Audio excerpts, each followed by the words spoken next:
चिदानंद रूपाय विश्वपत्याधिकवे तापत्रय विनाशाय श्री कृष्णाय वयं नमः।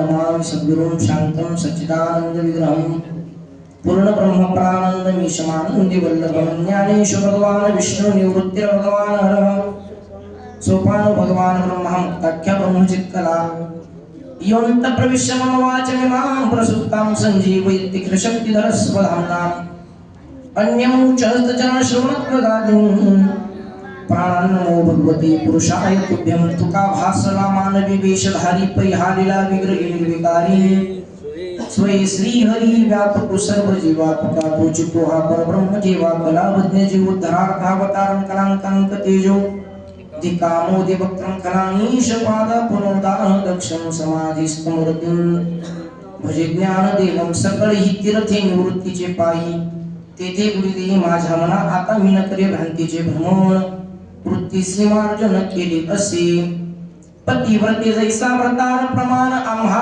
नारायण तैशा परी सर्व भावे लोभ्या आवडे हे धन आम्हा नारायण तैशा परी प्रस्तुत प्राप्त प्रसंगी प्राप्त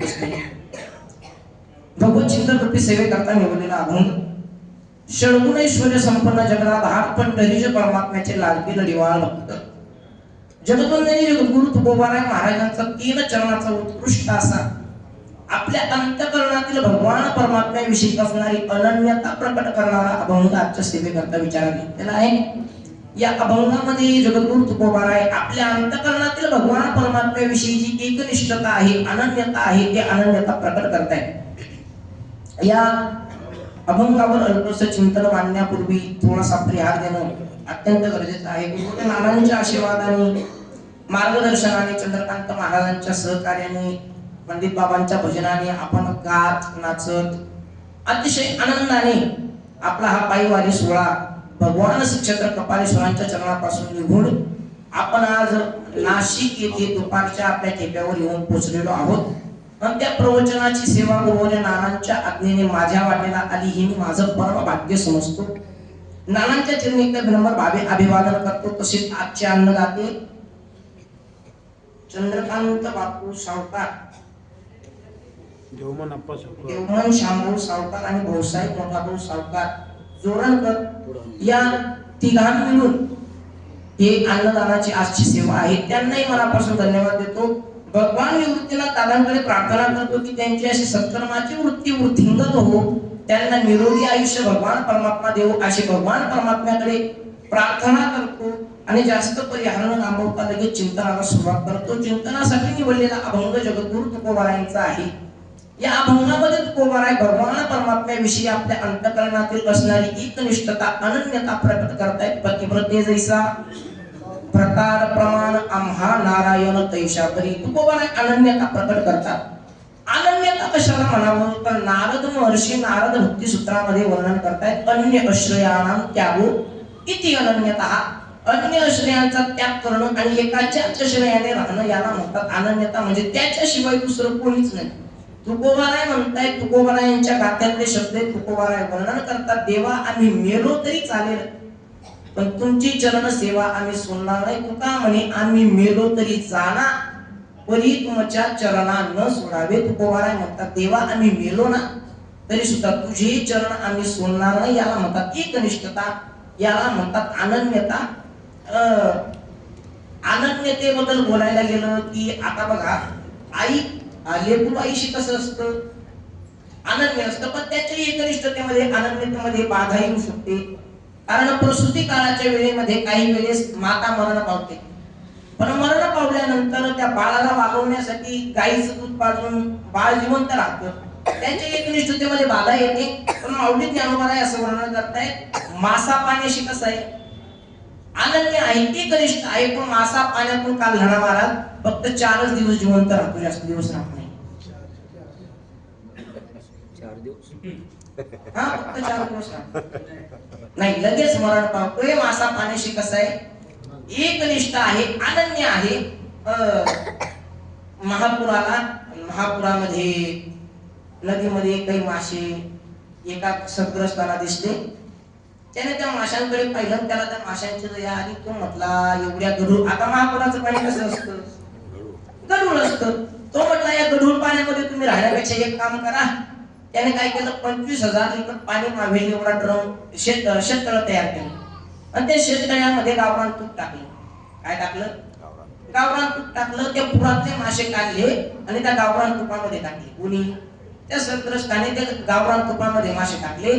ते मासे तिथं तुपात राहिले आणि 1 महिन्यानंतर पुराचं पाणी स्वच्छ झालं. त्याने ते मासे काढले आणि पुन्हा पाण्यात सोडून आणले. राहिले का मासे तुपात? बरं मला सांगा, तुपात जास्त गुण आहेत का पाण्यात जास्त गुण आहेत? माऊली ज्ञानोबा वर्णन करतायत, पानिया हुनी बहुबे तुपी गुण किल आहे परी मीना काय होय असणे तेथ. मीना म्हणजे मीना नावाची बाई नाही, मीना म्हणजे मासा. मीना काय होय असणे तेथ म्हणजे मग मला माऊली ज्ञानोबा नाही म्हणताय, मासा पाण्याशी एवढा एकनिष्ठ आहे, एवढा अनन्य आहे की तो पाण्यातून काढला की जगू शकत नाही, क्षणभर सुद्धा जगू शकत नाही. माऊली ज्ञानोबा रायांचे शब्द आहेत. माऊली ज्ञानोबा राय वर्णन करतात, जलचरा जल सांडे तत्क्षणी मरण मांडे. त्या क्षणाला तो मरण पावतो, क्षणभर सुद्धा मासा पाण्याशिवाय राहू शकत नाही. असाचे जगद्गुरु तुकोबा रायांचं सुद्धा अभंग आहे. तुकोबा राय वर्णन करतात, जीवी जिती जीवना संगे मत्स्या मरण त्यावी योगे. मासा पाण्याशी एवढा एकनिष्ठ आहे, तो जर पाण्यातून काढला ना लगेच त्या क्षणाला मरण पावतो. म्हणून माऊली ज्ञानोबा म्हणतात आणि जगद्गुरु तुकोबा राय देखील म्हणताय, जीवी जिती जीवना संगे मत्स्या मरण त्या वियोगे. मासा पाण्याशी एकनिष्ठ आहे. पण महाराज एवढं सांगू नाही कळलं नाही. एक सदग्रस्त तुकोबाराने विचारतो, महाराज हे आम्हाला कळलं नाही, थोडं सोपं करून सांगा. तुकोबा राय म्हटले, मग तुमच्या भाषेत मी तुम्हाला सांगतो एकनिष्ठता कशाला म्हणतात, अनन्यता कशाला म्हणतात. तुकोबा राय सांगताय, पतिव्रते जैसा भरतार प्रमाण आणि आम्हा नारायण तैशा प्री. भगवत भक्ताने आपल्या उपास्य देवतेविषयी अनन्य असलं पाहिजे, एकनिष्ठ असलं पाहिजे. तुकोबा राय एकनिष्ठता प्रकट करताना म्हणतायत, पतिव्रते जैसा भरतार प्रमाण आम्हा नारायण तैशा प्री. पतिव्रता से जेवढी पतीशी एकनिष्ठ असते, तुकोबा राय म्हणतात आम्हा नारायण तैशा परी. पतिव्रता कोणाला म्हणावं, तर तिच्या जीवनामध्ये स्वप्नामध्ये परपुरुष येत नाही, हिला पतिव्रता म्हणतात. माऊली ज्ञानोबा राय म्हणतात, पतिव्रतेचे हृदय जैसे पती वाचून न स्पर्शे. पतीची या मता अनुसरुणी पतिव्रता, तिला पतिव्रता म्हणावं. कोणाला पतिव्रता म्हणावं, सोपं सांगतो, पती हेच जिचं व्रत आहे ना तिला म्हणावं पतिव्रता. ती आपल्या पतीशी एकनिष्ठ असते. तिला आपल्या एकनिष्ठतेबद्दल तुकोबा रायांनी खूप गोड गोड उदाहरणं गाथ्यामध्ये दिले. तुकोबा राय म्हणतात, सूर्य विकाशिनी मेघे चंद्र कळा गायते कोकिळा वसंतीसी. तुकोबा राय म्हणतात, सूर्य विकाशिनी कमळ रात्री नाही उगवत म्हटले, ते सूर्य उगवला की त्या सूर्याच्या पहिल्या किरणाबरोबर ते कमळ उगवतं. सूर्य विकाशिनी मेघे चंद्र कळा गायते कोकिळा वसंतीसी. कोकिळा ही वसंत ऋतूशी एकनिष्ठ आहे आणि सूर्य विकाशिनी कमळ ही सूर्याशी एकनिष्ठ आहे. तसं तुकोबा राय म्हणतात, आम्हा नारायण तैशा परी पतिव्रते जैसा भरतार प्रमाण. याला म्हणतात एकनिष्ठता. पतिव्रता असली पाहिजे ना, जातीवंत पतिव्रता असते ना. तुकोबा राय म्हणतात, ते देवावर सुद्धा सत्ता गाजवू शकते. हे शब्दप्रमाणे तुका म्हणे पतिव्रता तिची देवावरी सत्ता, देवावर सुद्धा सत्ता गाजवता येते, पण जातीवंत पतिव्रता असली पाहिजे. नुसतं देवविधी पतिव्रता होत नाही, होता येत नाही. जातीवंत पतिव्रता असावी लागते. पतिव्रता वेगळी आणि पतिव्रता वेगळी. कळतंय मी काय म्हणतोय, पतिव्रता वेगळी आणि पतिव्रता वेगळी. एक अशी महान पतिव्रता होती, आपल्या पतीची सेवा करायची, पतीला सोडून दुसरं कोणाशी बोलायची नाही. अतिशय महान पतिव्रता. आणि तिच्या शेजारी एक होती ना, ती जरा पतिव्रता होती. तिच्या घरी काहीतरी मागायला गेली. जी महान पतिव्रता होती तिच्या घरी काहीतरी मागण्याकरता गेली. जी महान पतिव्रता होती ती उकळामध्ये काहीतरी काढत होती. उकळामध्ये काहीतरी काढत होती. ते मुसळने ती ठोकत असताना तिचा नवरा आला आणि त्याने सांगितलं, पाणी आण. तिने पाणी आण असा शब्द ऐकला. हातातलं मुसळ वरती गेलं. ती म्हटली, मुसळ खाली येईपर्यंत उशीर होईल, आपल्या पतिव्रतेला बाधा येईल, पातिव्रत्य आपलं भंग होईल. तिने वरतीच मुसळ असं सोडून दिलं, धावत नवऱ्याला पाणी देण्याकरता गेली. पण प्रकार असा घडला, ती ज्यावेळी पाणी देण्याकरता गेली त्यावेळी ते मुसळ असं वरती सोडलं ना, ते वरती तसंच उभं राहिलं. थांबलं मुसळ, खाली नाही आलं. ही पातिव्रत्याची ताकद आहे. ती गेली, मग ते मुसळवरती राहिलं, ती बाजूला गेली. बाजूला गेल्यानंतर तिने नवऱ्याला काय Coca Cola, Thums Up, Limca, Sprite आपल्या भाषेमध्ये आटा पाणी म्हणण्यापेक्षा ही स्प्राईट थंड बाटल्या त्या नवऱ्याला दिल्या, त्याची सेवा केली. आणि पुन्हा काढण्याकरता आली. ते वरचं मुसळ हातात वरच्या वर धरलं आणि काढायला सुरुवात केली. ही दृश्य बघितलं ते शेजारच्या बाईने. ती कोण होती? पतिव्रता होती. तिने पाहिलं आणि ती म्हटली, बाई तू काय बंगाल विद्या शिकून आली का काय? हा बाबा बंगाली. मला बरं आठवलं बाबा. आता ती कीर्तनामध्ये गाणे म्हणायला लागले, बंगाली बंगाली ना बाबा बोलत बंगाली. बंगालहून विद्या शिकून आले का काय? बोल. ती बाई म्हणते, तू काय विद्या शिकून आली, तुला काही जादू कोण आहे तो का? ती बाई म्हटली, नाही मी काहीच शिकून आले नाही, मी फक्त माझ्या पतीची सेवा केली. माझ्या पातिव्रत्याची ताकद एवढी आहे की ते मुसळ वरच्यावर तसंच थांबलं. ही पातिव्रत्याची ताकद आहे. ती म्हणे मी पण होईल पतिव्रता. असं होता येतं का? नाही. ती घरी गेली महाराज. घरी गेल्यानंतर तिचा नवरा कुठंतरी कामाला गेला. तिने ही उकळ घेतला आणि काढायला सुरुवात केली. काय काढते मला काही माहिती नाही, पण घेतलं, उकळ घेतलं, काढायला लागली.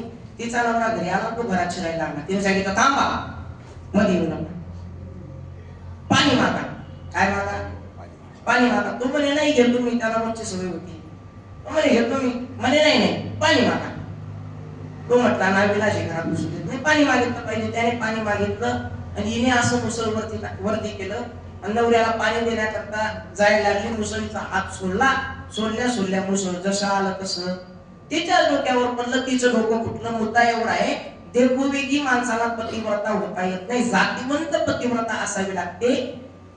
जी पतिव्रता आपल्या पतीशी एकनिष्ठ असते, तुकोबाराय म्हणतात तसं आम्हा नारायण तैशा परी पतिव्रते जैसा बतार प्रमाण पतिव्रता असावी लागते. पतिव्रता असेल देवावर सुद्धा सत्ता गाजवते. एक महान पतिव्रता या भारतवर्षामध्ये होऊन गेली. तिने तिघ देवांवर सत्ता गाजवली. म्हणतात तिघ देवांना 6-6 महिन्याचं करून टाकलं. अशी एक महान पतिव्रता या भारतवर्षामध्ये होऊन गेली. दृष्टांत सांग. तिघी देवी एकत्र आल्या. पार्वती माता, लक्ष्मी माता आणि सावित्री माता तिघ जण एकत्रित आल्या. आणि एकत्रित आल्यानंतर तिघांचा विषय असा झाला की आपल्यापेक्षा महान पतिव्रता आहे का तुम्ही, असा तिघांचा विषय चालू होता. कारण तिघ पतिव्रता होत्या आणि तिघांना असं वाटायचं आपल्यासारखं पतिव्रता दुसरं कोणीच नाही. माणसाच्या ठिकाणी जी गोष्ट जास्त झाली तर ती गोष्ट त्यांचा अभिमान वाढवते. त्या तिघांना अभिमान होता की आमच्यासारखी पतिव्रता या भारतवर्षामध्ये नाहीये. पण त्याच वेळेला त्यांच्या कानावर आवाज पडला, नारायण नारायण. नारद महर्षी ते आले आणि नारद महर्षी आल्यानंतर तिघ दिव्या नारदांना म्हणाले, वा तुम्ही योग्य वेळेवर आलात. सांगा नारद महर्षी, तुम्ही पूर्ण भारतवर्षाचं भ्रमण करतात, पूर्ण भारतात फिरतात, आम्हाला एक सांगा, आमच्यापेक्षा कोणी महान पतिव्रता आहे का? नारद महर्षी म्हटले, आई काय गरज पडली तुम्हाला विचारायची? म्हणे नाही, सांगा पतिव्रता आमच्यापेक्षा कोणी महान आहे का? नारद महर्षी म्हटले, खरं सांगू का खोटं सांगू? पार्वती माता म्हटलं, तुला खोटं सांगायचं वेळ का? नाही असं असतं ना. नारद महर्षी म्हटले, खरं सांगितलं का सत्य आईला सुद्धा राग येतो. म्हणजे राग आला तरी चालेल, पण नारदा खरं सांगायचं. नारद महर्षी म्हटले, मग ऐका, तुमच्यापेक्षा एक महान पतिव्रता आहे. ती आहे अनुसूया माता, अत्रि मुनींची पत्नी अनुसूया माता ही महान पतिव्रता आहे असं ऐकलं महाराज. नारद महर्षी सांगून निघून गेले. पण तिघ देव्यांना मात्र खेद बसला की आपल्यापेक्षा कोणीतरी महान पतिव्रता आहे. त्यांना वाटलं इथं पातिव्रत्य भंग झालं पाहिजे, इथं पातिव्रत्य नष्ट करावं. कसं करावं त्यांना कळत नव्हतं. सायंकाळी तिघ देव घरी आले. पाणी द्यायला गेले होते, कांदे भरायला. तिघ देव घरी आले. ब्रह्मा विष्णू महेश तिघ जण आले. पण तिघ जण आल्यानंतर तिघ देव्या म्हटल्या, थांबा तिथेच घरातून. अनुसूये मातेच्या आश्रमामध्ये, अत्रि मुनींच्या आश्रमामध्ये जा आणि अनुसूयेचं सत्व हरण करा, तिचं पातिव्रत्य भंग करा. आमच्यापेक्षा महान पतिव्रता सांगतात, आम्हाला ते चालणार नाही. आम्हाला फक्त आमचंच पातिव्रत्य पाहिजे, दुसरी आमच्यापेक्षा महान पतिव्रता नको. जाऊन तिचं पातिव्रत्य भंग करा. भगवान आता बायकोने सांगितलं, मग आता कोणी नाही म्हणत. निघाले महाराज. तिघ देव निघाले. आत्री मुनींच्या आश्रमामध्ये गेले. आश्रमामध्ये गेल्यानंतर आत्री मुनी अनुसूया माता काहीतरी करत होत्या. तिघ देवांनी साधू वेश धारण केला. साधू वेश धारण केल्यानंतर तिघ देव आवाज देतात अनुसूया मातेला, ओम भवती भिक्षामध्ये. अनुसूया मातेने आवाज ऐकला. अनुसूया माता बाहेर आली. बाहेर आल्यानंतर पाहिलं कोणीतरी साधू भिक्षा मागण्याकरता आलेले आहेत. अनुसूया मातेने घरामध्ये काय कंदमुळं फळं असतील एका पात्रामध्ये घेतली आणि ते पात्र त्यांच्या समोर धरलं आणि त्यांना सांगितलं, म्हटले घ्या. ते म्हटले आम्हाला ही भिक्षा नाही लागत, आम्हाला ही भिक्षा नाही लागत, आम्हाला तुझ्या हातचं जेवण खायचंय, तुझ्या हातचं भोजन आम्हाला तयार करून दे, आम्हाला ते खायचं. अनुसूया मातेने ऐकलं, ऐकले इतका आनंद झाला महाराज की माझ्या हाताचं भोजन तुम्हाला खायचं. थांबा महाराज, 15 मिनिटात स्वयंपाक करते. किती मिनिटात? 15 मिनिटात. किती माणसांचा? 3 माणसांचा. होतो का? 15 मिनिटात 3 माणसांचा स्वयंपाक होतो का? होतो ना. 15 मिनिटात 3 माणसांचा नाही, 15 मिनिटात 15 विद्यार्थ्यांचा स्वयंपाक करणारे गुरुवरे नाना माझ्यासमोर बसले. होतो स्वयंपाक होतो. अनुसूया माता म्हटले फक्त 15 मिनिटं थांबा, मी स्वयंपाक करते. अनुसूया मातेने स्वयंपाक तयार केला.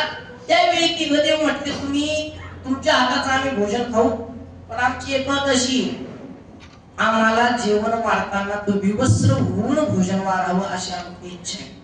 तिघ देव कोणाला म्हणतायत? अनुसूयेला म्हणतायत की आम्हाला विवस्त्र होऊन भोजन वाढ. हे अनुसूया मातेने ऐकलं. महाराज धक्काच बसला. विवस्त्र होऊन भोजन वाढायचं.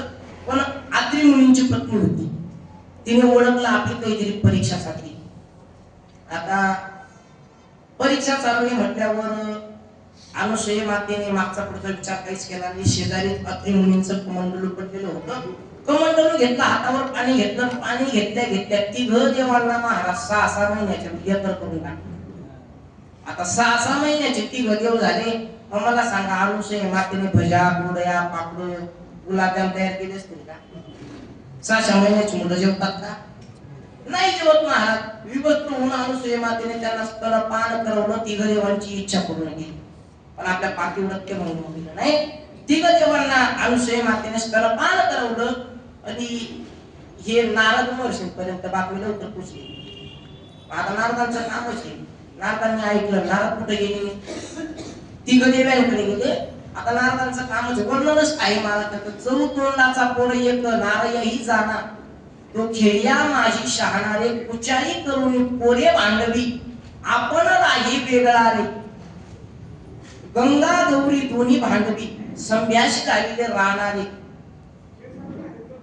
तो नारद महर्षी म्हटले भांडण लावायचे काम करतो. गंगा गौरी दोन्ही भांडवी. एक दिवशी तर म्हटले महादेवांच्या घरामध्ये भांडण लावलं. कोणाकोणाचं?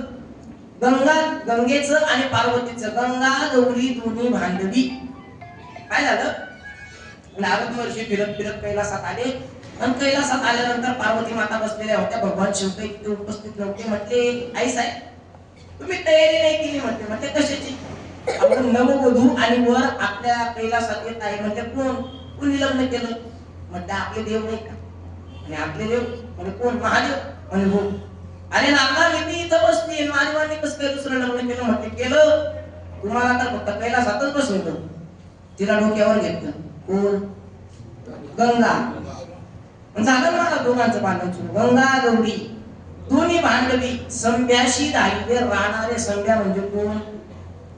भगवान शिव. भगवान शिवांना रानात पाठवलं. असा ते नारद महर्षी, नारदांचं वर्णन आहे. नारद महर्षी आले, तिघ देवांकडे आले. तिघ देवांकडे आल्यानंतर नारद महर्षी म्हणतात आई साहेब देव कुठे गेले? म्हटले काही नाही, अनुसूया मातेच्या आश्रमामध्ये पातिव्रत्य भंग करण्याकरता त्यांना पाठवलेलं आहे. नारद महर्षींनी विचारलं केव्हा येतील ते? नारद माता साहेब म्हटले सायंकाळच्या मुक्कामाच्या गाडीला येते. नारद महर्षी म्हटले ही मुक्कामाची गाडी आता नाही 25 वर्षानंतर येईल. असं नारद महर्षी म्हटले. हळूच म्हटले पण ऐकलं देवींनी. म्हटले असं का म्हटलं नारदा? म्हटले आई साहेब अहो जे देव तुम्ही तिघ जण पाठवले ना ते तिघची तिघ 6-6 महिन्याचे लेकर केले म्हणे. म्हटले कोणी? अरे तिनीच. ती पतिव्रता आहे, तिने केलं. त्यांना 6-6 महिन्याचं लेकर केलं. मग त्यांना मोठं व्हायला आता थोडा वेळ लागेल ना, ते लवकर येणार नाही. तिघ देव्या घाबरल्या. तिघ देव्या निघाल्या अत्री मुनींच्या आश्रमामध्ये. आश्रमामध्ये आल्यानंतर तिघ देव पाण्यामध्ये टाकलेले होते. तिघ दिसायला सारखेच होते. आता पित्या घरची लेकर होती. कळलं तुम्हाला? खात्या पित्या घरची लेकरं होती ती तिघ देवांना पाहण्यात पाहिलं तिघ सारखे दिसतात आपला नवरा ओळखू येत नाही करावं काय दुसऱ्याला हात लावायला गेलं की आपलं पातिव्रत्य भंग होईल तिघी देव्या घाबरत्या करावं काय म्हणजे जिने केलं तिच्याकडेच चला अनुसूया मातेकडे गेल्या पण अनुसूया मातेच्या पाया पडायला लागल्या तेव्हा अनुसूया माता म्हटली असं करू नका मी तुमची मुली सारखी आहे तुम्ही माझ्या आई सारखे आहात तुम्ही देवी आहात मी सामान्य आहे तुमच्यापेक्षा मी महान होऊ शकत नाही ठीक आहे मी पतिव्रता आहे पण जरी पतिव्रता आहे पण मी तुमची मुलगीच आहे ना मग तुम्ही माझ्याशी स्पर्धा कशाला करतात तुम्हीच महान मी महान नाही तिघी देव्या खजील झाल्या अपमानित झाल्या आणि तिघी देव्या म्हटल्या बरं जे झालं ते झालं आता एक काम कर आमचे नवरे आम्हाला परत कर अनुसूया म्हणते मी कुठे नाही म्हणते ते काय पाण्यात टाकले घेऊन घ्या ना त्या म्हटलं घेता आलं असतो तर तुझ्याकडे आलो असतो अरे ओळखूच येत नाही तिघच्या तिघ सारखे दिसतात अनुसूया मातेला विनंती केली अनुसूया मातेने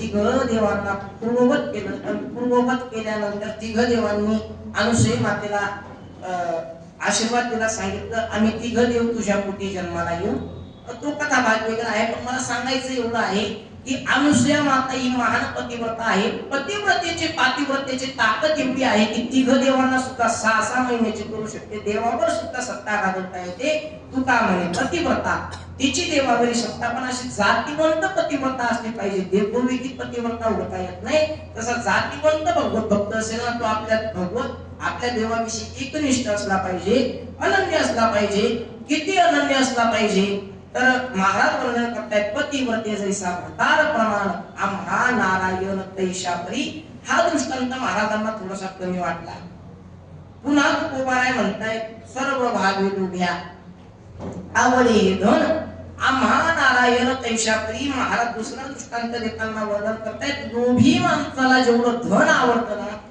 तेवढा हा भगवान परमात्मा आम्हाला आवडतो नवे तुकोबाराय म्हणतात आमचं धनच आमचा भगवान परमात्मा आहे तुका म्हणे धन आमची निज नारायण भगवान परमात्मा आमचं धन आहे असं तुकोबाराय म्हणतात लोभी माणसाला धन आवडतं किती आवडतं महाराज काही माणसं एवढे कंजूस असतात ना पैसाच देत नाही त्यांना पैसा सोडू वाटत नाही त्यांना कंजूस म्हणतात एक माणूस दुकानावर साखर घेण्याकरता गेला 1 किलो साखर घ्यायची दुकानावर गेला पण जरा कंजूस होता 10 रुपयाचा ठोकळा त्याने हातात घेतला ठोकळा होता हातात घेतला पण त्याच्या हाताला सर्दी होती काय होती शंभरावादी नाही तो घाम येतो ना ती सर्दी होती तो ते 10 रुपये हातात $10 हातात घेतला दुकानात गेला आणि दुकानदाराला सांगितलं आम्हाला साखर पाहिजे साखर दुकानदाराने मोजली साखर त्याच्या हातात घेतली ना हा हातातला 10 रुपये त्याला ठोकळा द्यायला लागला दुकानदाराला तो 10चा ओला ठोकळा घामाने ओला झालेला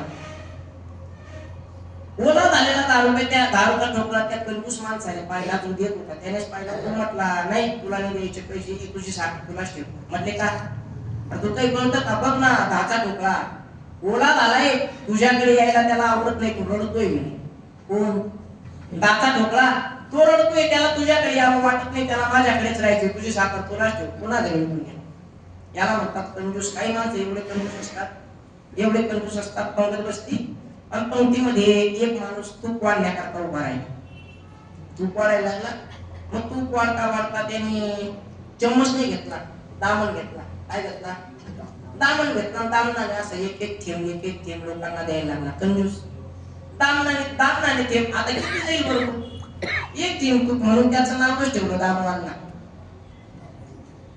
दामनाने तूप वाढतो मग त्याचं नाव काय दामवांना त्याचाच वेळी दुसऱ्या दिवशी त्यांच्याकडे आला आणि तो म्हटला एवढी उधळपट्टी म्हणजे काय की तुम्ही दामनाने तूप वाढता याला उधळपट्टी म्हणतात तरी तो म्हणतो एवढी उधळपट्टी एवढी कशी म्हणजे ही उधळपट्टी म्हणजे हो माझ्याकडे द्या मी वाढतो त्याच्या वेळी हातात तूप घेतलं हा वेळी वाढायला लागला त्याने काय केलं दामनाने फक्त एकच ते गौरीवर टाकला गौरी पेटवली गौरीचा धूर केला सगळ्यांना म्हणजे धूप तो दामू आणला ना दुपा आणला त्यांना कंजूस म्हणतात जेवढं लोभी माणसाला धन आवडतं तुकोबाराय म्हणतात सर्व भावे लोभ्या आवडे हे धन आम्हा नारायण तैशापरी लोभी माणसाला जेवढं धन आवडतं ना तेवढा भगवान परमात्मा आम्हाला आवडतो एकनिष्ठतेबद्दल तुकोबाराय गात्यात खूप सुंदर वर्णन करतात तुकोबाराय म्हणतात आम्हा विष्णूला असा एकविध भाव न म्हणूया देव आणि काशी आम्हाला दुसऱ्याला देव म्हणायला लाज वाटते. तुकोबाराय म्हणतात बहु लाज वाटे चित्ता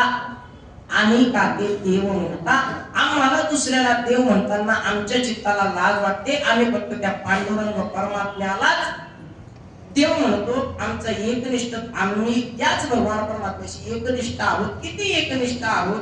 तुकोबाराय म्हणतात आमचं मन एवढंही एकविध झालं ना, एवढंही एकविध झालं की आम्ही विठ्ठलाशिवाय दुसरं काही चालतच नाही. तुका म्हणे एकविध झाले मन विठ्ठला वाचून नेणे तुझे. आम्ही विठ्ठल भगवान परमात्म्याविषयी आमच्या पांडुरंग परमात्म्याविषयी एवढेही एकनिष्ठ आहोत की त्याच्याशिवाय आम्हाला दुसरा देव आवडतच नाही. आम्हाला फक्त आमचा पांडुरंग परमात्मा आवडतो. आम्ही त्याच्याशी एकनिष्ठ आहोत. पतिव्रते जैसा अवतार प्रमाण आम्हा नारायण तैशापरी. नामदेव राय सुद्धा भगवान परमात्म्याशी एकनिष्ठ आहेत. नामदेव रायांच्या जीवनातला थोडासा प्रसंग सांगतो. 5 वर्षाचे असताना नामदेव रायांचे वडील दामो शेट्टी घरी नव्हते. मग आता एकनिष्ठता सांगतोय, लक्षपूर्वक काय का. दामो शेट्टी घरी नव्हते. मग देवाला नैवेद्य कोणी घेऊन जाणार. नामदेव रायांच्या आईने सांगितलं नामा आज नैवेद्य तुला घेऊन जायचंय. नामदेव राय म्हटले हो ठीक आहे. पण आईने पुन्हा सांगितलं नामा नैवेद्य देवालाच खाऊ घालून या. आपण काय म्हणतो देवाला दाखवू नये. पण नामदेव रायांच्या आईने सांगितलं नामा देवाला नैवेद्य खाऊ घालणे. नामदेवराय यांनी नैवेद्याचं ताट घेतलं आणि भगवान परमात्म्या समोर नामदेवराय उभे राहत आहेत. भगवान परमात्मा नैवेद्य खात नाही. दगडातला देव नैवेद्य खातो का. दगडातला देव नैवेद्य खातो का. पण नामदेवरायांचा अधिकार एवढा आहे भगवान परमात्म्याला सगुण रूप धारण करावं लागलं. भगवान परमात्म्याला नामदेवरायांच्या हाताचा नैवेद्य खावा लागला. का खावा लागला. नामदेवराय म्हणते देवा तू जर नैवेद्य नाही खाल्ला ना तर तुझ्याच चरणावर मी माझं डोकं आपलं जीवते. नामा म्हणे तुझला शरण चरण कमळावरी शिर आपटेन घेऊन आलो नैवेद्याला एक तरी घास घे विठ्ठला. नामदेवराय भगवान परमात्म्याला म्हणताय देवा तू जरी एक घास जरी नैवेद्य नाही खाल्ला ना मी तुझ्याच चरणावर माझं डोकं आपटून जीव देईन. भगवान परमात्मा घाबरले. पाषाणाची मूर्ती थरथरा कापली जेवती लागली. नाम्या सर्व भगवान परमात्मा घाबरले आणि घाबरल्यानंतर भगवान परमात्म्याला वाटलं खरंच डोकं फोडतील का काय. नामदेवरायांच्या हाताचा नैवेद्य देवाने खाल्ला. हा संतांचा सामान्य महिमा नाही नव्हे. हा सामान्य महिमा संतांचा. नैवेद्य हातीचा मूर्ती देवी नामदेवरायांच्या हाताचा भगवान परमात्म्याने नैवेद्य खाल्ला. मी एकनिष्ठता सांगतोय. नामदेवरायांच्या जीवनात एवढी एकनिष्ठता होती. नामदेवराय पंढरपूर सोडून कुठेही जात नव्हते. त्याच वेळी माऊली ज्ञानोबारायांना इच्छा झाली. माऊली ज्ञानोबाराय म्हटले तीर्थयात्रा करायची. का तीर्थयात्रा करावी तर हातांना पवित्रता येण्याकरता माणसाने दान करावे. पायांना पवित्रता येण्याकरता माणसाने तीर्थयात्रा कराव्या.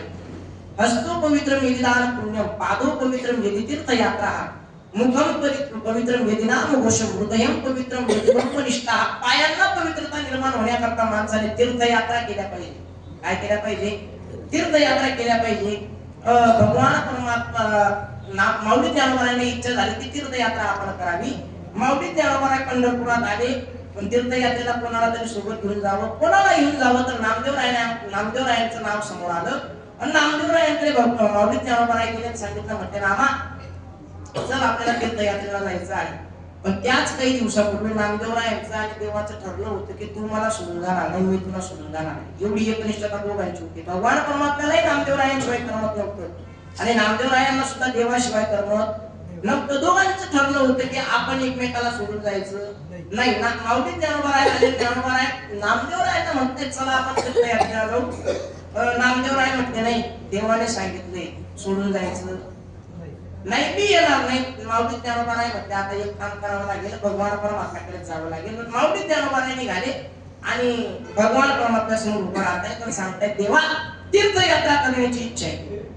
आम्हाला तीर्थयात्रा करण्याची इच्छा आहे. भगवान परमात्मा म्हटले चांगली गोष्ट आहे करूया तीर्थयात्रा.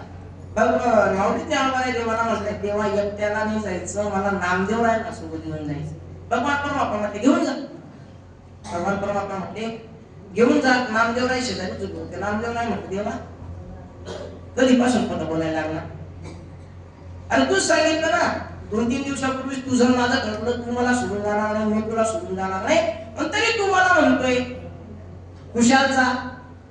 तेव्हा भगवान परमात्मा सांगतायत नामा वस्तू जरी आपली असेल ना ती द्यायची का न द्यायची हे आपल्यावर अवलंबून नसतं. वस्तू जरी आपली असेल ना ती द्यायची का न द्यायची हे आपल्यावर अवलंबून नसतं, घेण्याकरता कोण आलं याच्यावर अवलंबून असतं.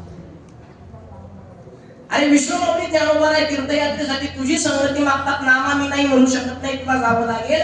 तेव्हा नामदेवराय म्हणतायत देवाला, देवा मी तीर्थयात्रेला जायला तयार आहे, मी तीर्थयात्रेला जायला तयार आहे, मंदिरात जाईन, पूर्ण भारताचं भ्रमण करेन, सगळ्या ठिकाणी मी जाईन, पण माझी पण एक शपथ आहे, माझा पण एक प्रण आहे, मला जर तुझ्यासारखा देव दिसला नाही तर मी त्याचं दर्शन सुद्धा घेणार नाही. कटेवरी कर नाही ज्या देवाचे आणि निघी मी तयाचे तरुशर ही एकनिष्ठता नामदेवरायांच्या जीवनातली आहे. नामदेवराय म्हणतात देवा मला जर तुझ्यासारखा देव भेटला नाही ना तर मी त्याचा पाया सुद्धा पडणार नाही. याला म्हणतात एकनिष्ठता, याला म्हणतात अनन्यता. तसंच तुकोबाराय अनन्यता प्रकट करताना म्हणतायत पतिव्रते जैसा भटार प्रमाण आम्हा नारायण तैशापरी.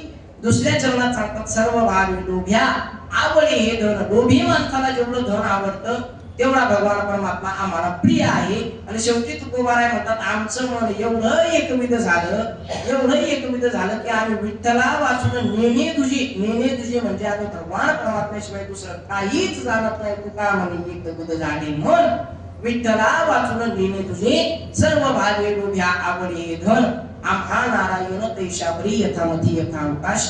झालेली सेवा निवृत्तीनाथ दादांच्या चरणावर श्री गुरु नानांच्या चरणावर समर्पित करतो. बोलण्याच्या ओघामध्ये अपशब्द वाणीतून निघाला असेल मला माफ करा. सगळ्यांच्या चरणी माथा टेकवतो, चुकलं असेल तर माफी मागतो. आणि झालेली सेवा तुम्हा सकल श्रोतेगणांच्या चरणावर गुरुवारी पंडित बाबा असतील, चंद्रकांत महाराज असतील, सगळ्यांच्या चरणी झालेली सेवा समर्पित करतो.